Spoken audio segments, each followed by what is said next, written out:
Hello, good afternoon. This is Ian Campbell, and I am here to make a presentation on cardiovascular fitness.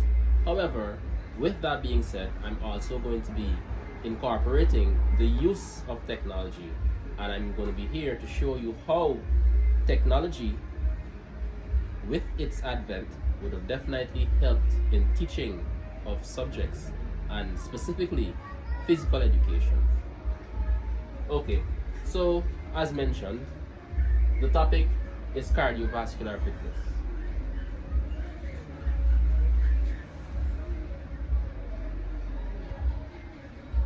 So, first of all, we're going to be understanding the concept of cardiovascular fitness. We're going to be identifying key components of cardiovascular fitness. We're going to be analyzing fitness progress through cardiovascular activities. Okay, so the first question one would ask, what is cardiovascular fitness? It must be noted, however, that the word cardio speaks of the heart. But cardiovascular fitness has a lot to do with the respiratory system, although it's not mentioned in the word itself. So think about the heart and the lungs working together. So cardiovascular fitness basically speaks of how efficient and effective is your heart and your lung capacity in terms of transporting the right amount of red blood cells, oxygen, and food to the vital cells that are actually being used. So, in spite of the word cardiovascular fitness not encompassing the respiratory aspect, the respiratory aspect is just as important as the cardio aspect. So, we shall move on.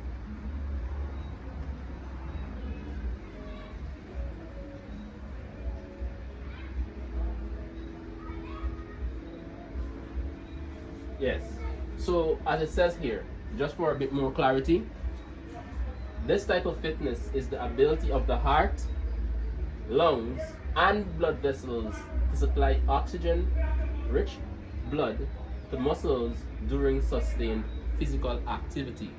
Now, when we walk, when we talk, when we sit, when we run, we skip, we jump, we do cycling, whatever we do, our body requires all of these that were prior mentioned. Oxygen, we need food. Where do we actually get oxygen from? Our respiratory system. The more we're active, the more oxygen we require. We also need food to fuel our muscles. Where do we get food from? Our digestive system. However, the definition of respiration also encompasses the food aspect, where it says respiration is the ability of the respiratory system to actually break down food and mix this food with the oxygen that would actually be combusted to supply power to each and every single cell of our body. So where or what is the channel that is used to actually supply the entire body, to supply all of our cells with the food and with the oxygen? It's the circulatory system. So it shows there how entwined these systems are. The digestive system would supply the food, the respiratory system would supply the oxygen, and it will be distributed via the circulatory system. So it goes to show there, which actually verifies this. This type of fitness is the ability of the heart, lungs, and blood vessels to supply oxygen-rich blood to the muscles during sustained physical activity. And we know the higher the intensity of the exercise, the more this is required. Basically, if I'm doing something that requires less intensity or something of a lower intensity, my body would not supply all of this. But if I'm doing something at a very high intensity, let's say sprinting or weightlifting or throwing a shot, with anything explosive is going to be termed high intensity. And when you do something of high intensity, you would see your heart rate start to go up. When you do something of a lower intensity, your heart rate would go up, but not as high as when you're doing something of a high intensity. So certain things that we can do for a sustained period of time. Let us say you're taking a jog, a light jog, or let us say you're swimming but at a very low intensity, or you're doing cycling at a very low intensity. You will notice your heart would have increased in its rate of pumping. Your breaths would have increased in the rate of it actually breathing deep. However, once you could sustain it for a prolonged period of time, it's going to be classified as aerobic. Anything that is aerobic speaks of whereby your body could supply enough oxygen for the demand of the muscles. Let me go that over again. So your muscles definitely would have to contract and relax in order to create movement. So the faster your muscles contract and relax is the higher the intensity. So let us assume we're not going at a very high intensity like running a 100-meter sprint or throwing a shot put or throwing a javelin or doing anything at your full capacity. You're, let's say, in the range of 50%, 60%. You could do it for a sustained period of time, a prolonged period of time. So I could jog much longer than I could actually sprint. That goes without saying. This for any human being, in spite of how fit you are. Good. So that ability of the body to supply enough oxygen, or the respiration that would actually enable the body to supply enough oxygen according to what the body requires, is going to be classified as aerobic respiration. Anaerobic respiration is the opposite. Let us say you're doing a 100-meter sprint. That is the fastest way you could actually run. You could only do this for a few seconds. You're going to start feeling tired. Why? Because your body will not be able to supply your muscles with what they actually demand. And what the muscles demand? Food, oxygen.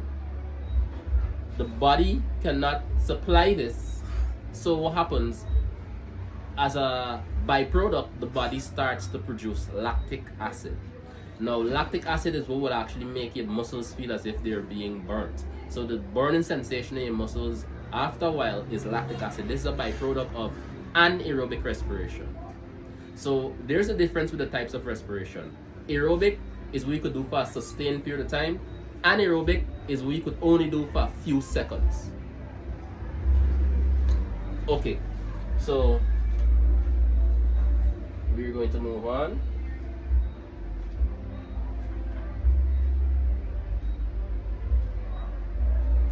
So, key components. Heart health. Now, assuming one's heart is healthy, it will be effective and it will be efficient. Effective meaning it's going to be able to pump the required amount of blood that is required. As you get fitter, your heart grows. Your heart, just like any other muscle, becomes stronger. So then, it beats less and less the fitter you are. And that is going to be a result of its efficiency. So effective because it could pump all over the body. Efficient because it requires less beats now to pump the same amount or even more blood than it previously did. And this happens when you continuously exercise. So continuous exercise, the body adapts. The heart, the lungs, the blood supply, your appetite, your metabolism, everything would adapt to your lifestyle. So heart health is one of the main components of cardiovascular fitness. Now we're going to move on to lung capacity. As previously mentioned, the lungs just as important as the heart in terms of this form of fitness. So your lungs basically is the organ that would be filtering the oxygen to supply to the blood. When one's lung capacity would have improved or increased. Just like the heart, it will be more effective in the exchange of gases, which is breathing. As well, it will be more efficient, meaning the amount of breaths one would have to take to supply a given amount towards the body is going to be less. So what's going to happen there? Assuming I could have run for 5 minutes, and after 5 minutes I would have reached my limit, and I would have been breathing very hard because my body is demanding oxygen. After a while continuously doing it, I would realize that after 5 minutes I would not have been breathing so hard. So I could then progressively overload to 7 minutes, 9 minutes, 11 minutes, so on and so forth.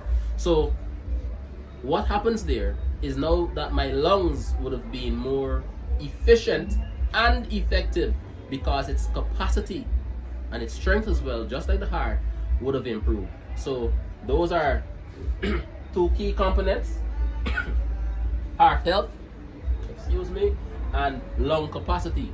So then we move on to circulation.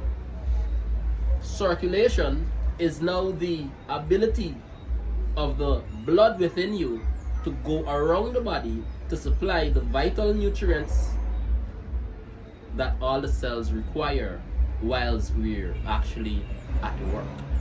So when your lungs taking in the amount of oxygen you need in a very efficient way, when your heart has the ability to pump harder, effective and efficiently, the blood is going to be circulated efficiently, and it's also going to be very enriched. So this is a win-win situation. So when your heart is healthy and your lung capacity increases, your circulation definitely would be better. So what's going to happen there? Assuming one is unfit and one is fit, the one who is fit could definitely carry on longer and at a harder rate or at a higher intensity or a longer duration of a combination than the person who's unfit. The person who's unfit would start to experience things like headache. Why you would experience headache? Because we call it oxygen debt.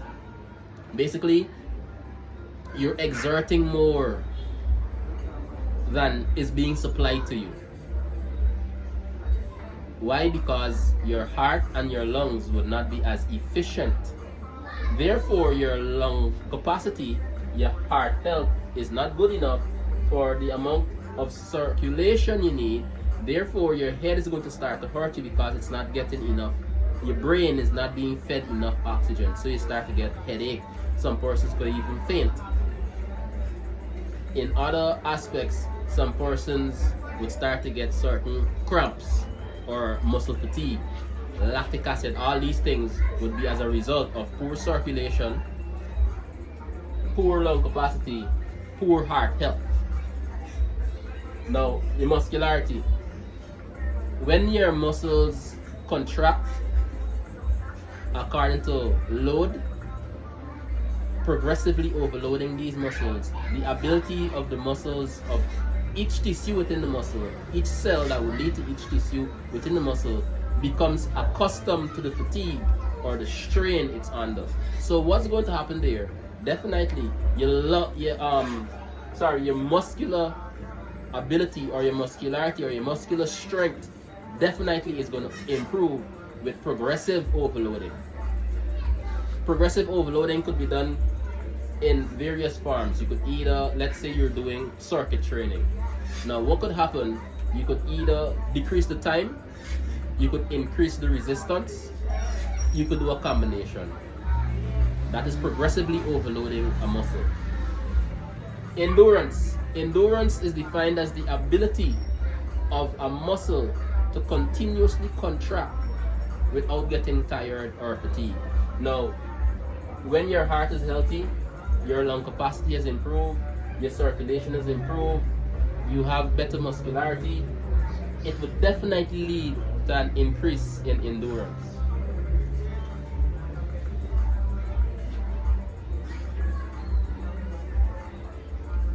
Okay, so before we move on to what I had originally planned in terms of showing how technology actually influences teaching, conventional teaching, just let me go quickly into the benefits of cardiovascular fitness. Now, when one is fitter, better heart, better lungs, better circulation, better muscularity, more endurance, he or she would definitely see an increase in well-being.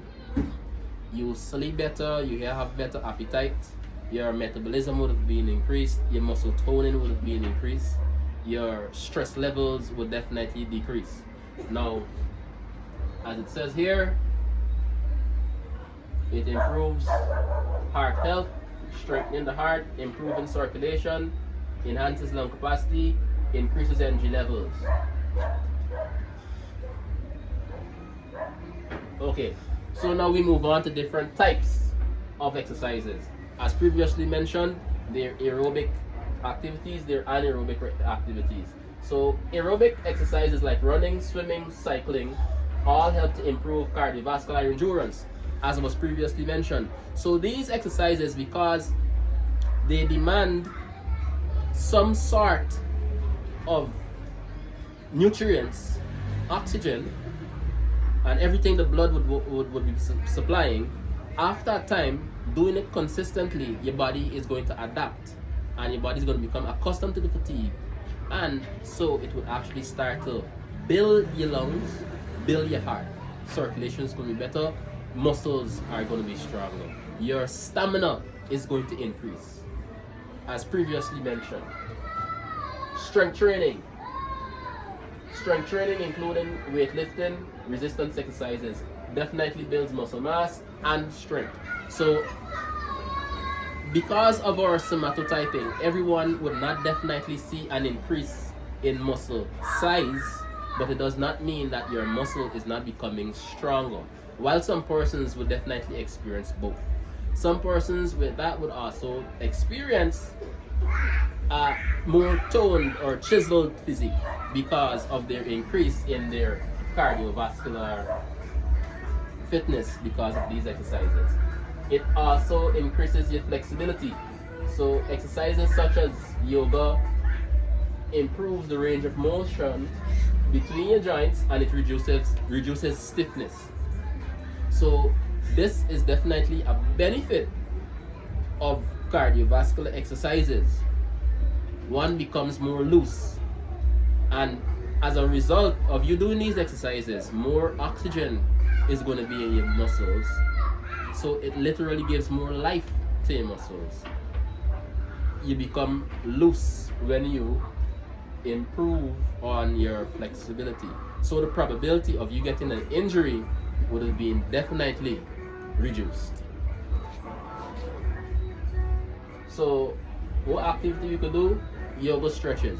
We could do dynamic stretches before the warm-up, before the workout, after the warm-up, and we could do static or passive stretches after you work out. Stretching is very important. So in the stretching aspect, before the activity, we do active stretches. There are two types of active stretches. We have dynamic stretches and we have ballistic stretches. The dynamic stretches are those where you're going to hold for 1 second. For instance, let's say you bend, you touch your toes for 1 second, you up. You do that continuously. You do some stretches like this. These are all dynamic stretches. You lift your foot up to stretch your glutes, dynamic stretch. You put this arm across here and you pull this here. You take here to pull behind your elbow for 1 second, you exchange. That is another example of a dynamic stretch. A ballistic stretch would be more in the form of whereby you go beyond the normal range of movement. So let's say swings. You do some shoulder swings, you do leg swings. You swing like this, you rotate your ankles. Those are going to be active stretches, but what type of active stretches? Ballistic stretches. So remember, active stretches are done after the warm-up, but before the main activity. Passive stretches are done after you cool down, after the main activity. The passive stretches are those that you're going to use and you're going to hold it for a longer period of time, because it would actually help your body to cool down even more after you cool down. So let's move on.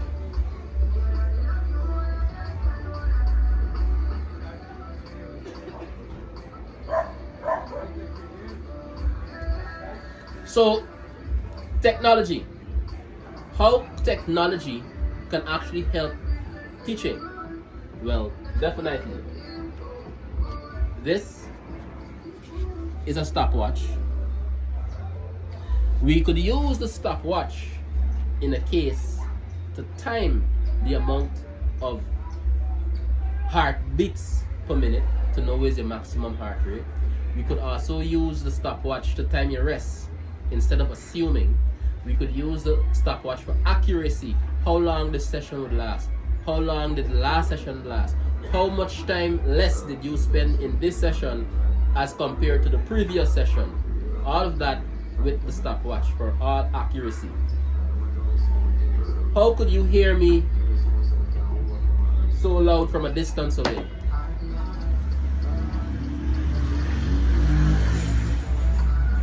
Because of a speaker. The same speaker that is being used now to project my voice. This speaker is actually helping me to get through to you from a distance.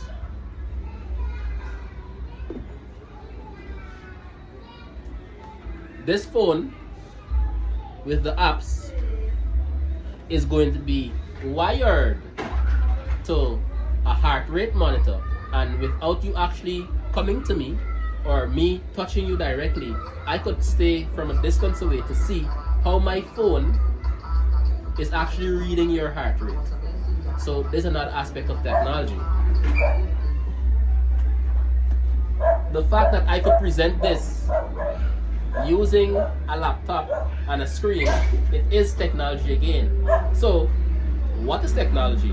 Technology could be defined as any method of improving the structure or the manner one does something. It's going to improve the efficiency, it's going to improve the effectiveness, it's going to reduce time, it's going to reduce labor. Sometimes it even reduces cost.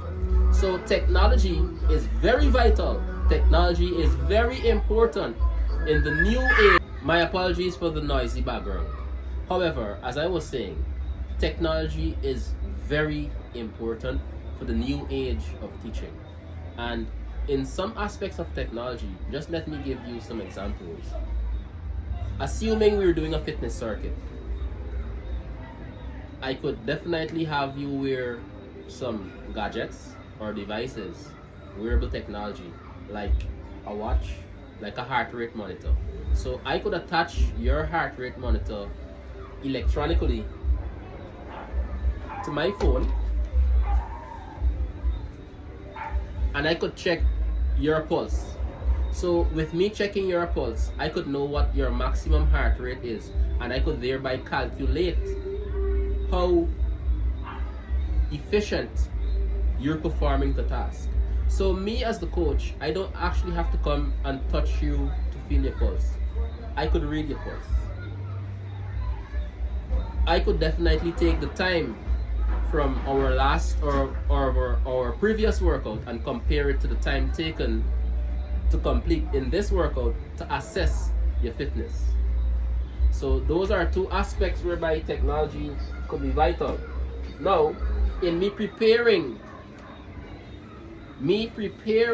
this lesson, definitely technology was used. So you could see technology is here to actually present this to you. Technology with the speaker. I could communicate with you a very long distance as compared to previously when these were not available. So these are just a few aspects how technology is now being ingrained into modern day teaching to show the importance of technology in teaching. So with me conducting a fitness circuit to actually assess your fitness level, once again, I could look at the time. He or she would have taken 10 minutes to complete the same task this week, but last week he or she took 15 minutes. So thereby technology was used to assess because of the less time. He or she, the heart rate last week average was 100 beats per minute. This week it's now 90 beats per minute.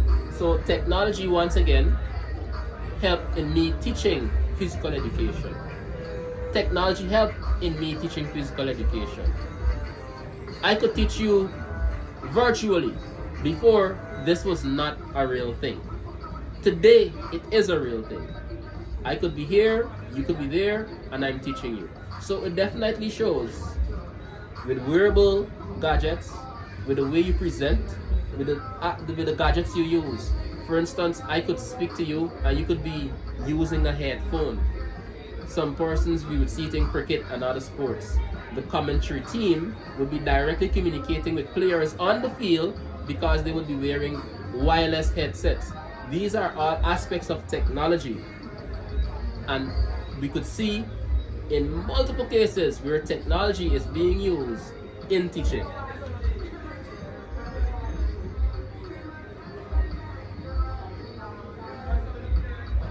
So, before I adjourn the class, I would just like to definitely reiterate that cardiovascular fitness is very pivotal in every aspect of our life. Be it we are a world champion, we just like to exercise, or we don't like sports at all.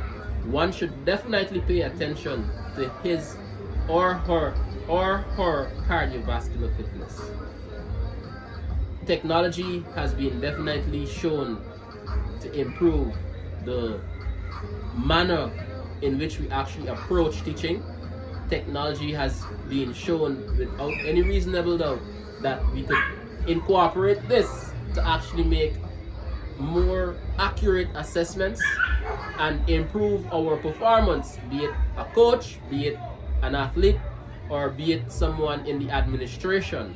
We all can use technology, so I definitely advise and embrace the use of technology like we're doing now in today's teaching. This is Ian Campbell saying it was a pleasure presenting this to you, and now my presentation is adjourned. Thank you.